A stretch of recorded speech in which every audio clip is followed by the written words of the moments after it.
Think of this, it's 1988 and you hear the rumor that the 1987 arcade hit beat-em-up Double Dragon is coming to home consoles.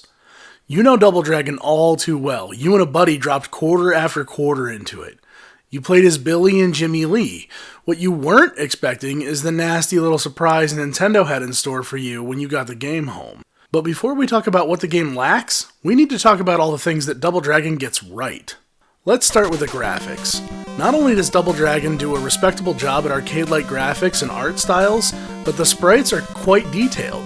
You have to remember, this is 1988, and although the Nintendo Entertainment System was starting to see games with better and better graphics, Technos Japan Corporation, the developers of the game, were new to programming for the NES.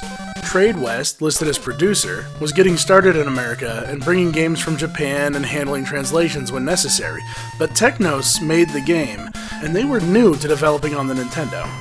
Their lack of experience would lead to the nasty little surprise. However, they also implemented some brilliant techniques. The 8-bit limitations of the Nintendo only allowed for about 12 different colors on screen at a time, but using tricks allowed the developers to change the color palette on the fly. Notice the health bar in the bottom left of the screen. Watch as it changes colors as you progress to a different part of the stage. Swapping out the color palette in memory allowed for more varied color cells, leading to more detailed levels and sprites. The gameplay is very true to the arcade style, and most people remember the feel of Double Dragon games. You know the rhythms, the grabs, the throws, punches, and kicks. The sense of extra strength that comes over you when you pick up a weapon adds to the feeling of the intense street brawl. Although there was a limit to the number of characters on the screen at a time, Double Dragon always played at a smooth frame rate without many noticeable slowdowns. Another thing they got right? That music? I could listen to it on a loop for hours.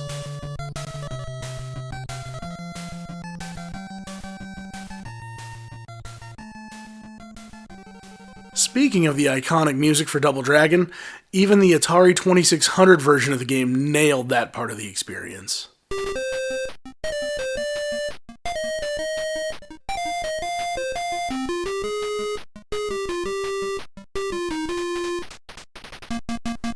You'll notice here I also entered a 2-player cooperative mode, although I didn't have a second player or second controller plugged in to demonstrate very much.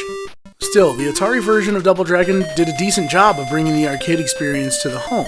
Players cannot move up and down, but instead are each locked to their own portion of the screen, though they can't leave each other behind and must share the screen. The NES version, however, lacked one key feature. The game is called Double Dragon, right? Double Dragon's start screen shows two game modes, Mode A and Mode B. Mode B is a fighting game, something akin to Street Fighter or other 2-player fighting games that were beginning to emerge at the time. Many people believe Mode B was one of the first beta tests of the Double Dragon game on the Nintendo Entertainment System, and they decided it was kind of fun and ended up leaving it in the game. It even allows players to take control of the game's boss characters. So if that's Mode B, then Mode A must just be the regular game, right? But when you hit 2-player Mode A, you'll notice something is conspicuously missing. Jimmy Lee is nowhere to be found. Turns out, 2-player co-op wasn't added to the Nintendo until Double Dragon 2. To make up for it, the NES version of Double Dragon includes Game Mode B and a version of Game Mode A, where the first player gets as far as they can until they die, and then the second player gets their chance to get as far as they can. The second player still uses the second controller, and players take turns controlling their own character through the game. So let that sink in. The Atari version of Double Dragon actually features a 2-player co-op, sort of, where the Nintendo is completely missing it. And although most people know the intro cinematic, if we can call it that, was pretty much all the backstory we needed as kids playing a video game, to go on a rampage through city streets to beat up a gang of organized criminals, did you ever know that the Nintendo release found a way of explaining away Jimmy Lee's absence from the game? Neither did I, until I found this little gem in the instruction manual. Double Dragon is the story of Billy and Jimmy Lee, twin brothers who learn to fight on the cold, tough streets of the city. Their expert knowledge of the martial arts, combined with their street smarts, has made them both formidable fighting machines.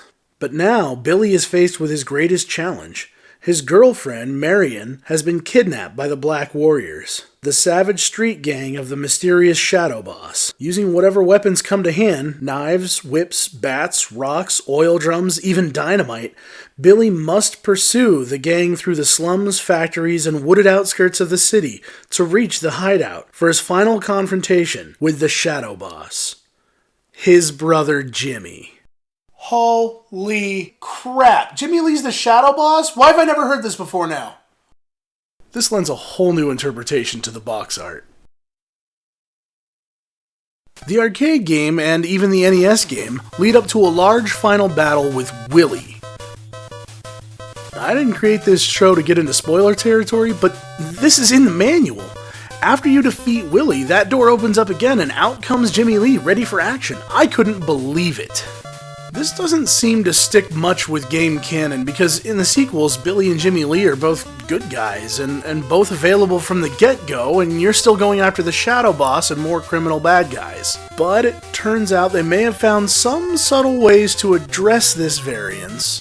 Things I may have to bring up in future episodes. But in this absolute classic on the Nintendo, I'm so glad I got my hands on the manual and found out way more than I thought I would about Double Dragon and our story so far. Thank you for joining me on another episode of Our Story So Far. You can always find the latest episodes at ourstorysofar.tv. You can interact with me directly on Twitter at NewAngel, that's Nuangel, and feel free to leave a comment, like, subscribe, all that good stuff to let me know that you're watching, that you care, and that you want me to keep going with this show. There's definitely a few more episodes to come this week. It's a special week. This is only episode 2 in our series. I think you might have an idea where I'm going with things, but just stay tuned. Thanks for watching Our Story So Far. We'll see you tomorrow.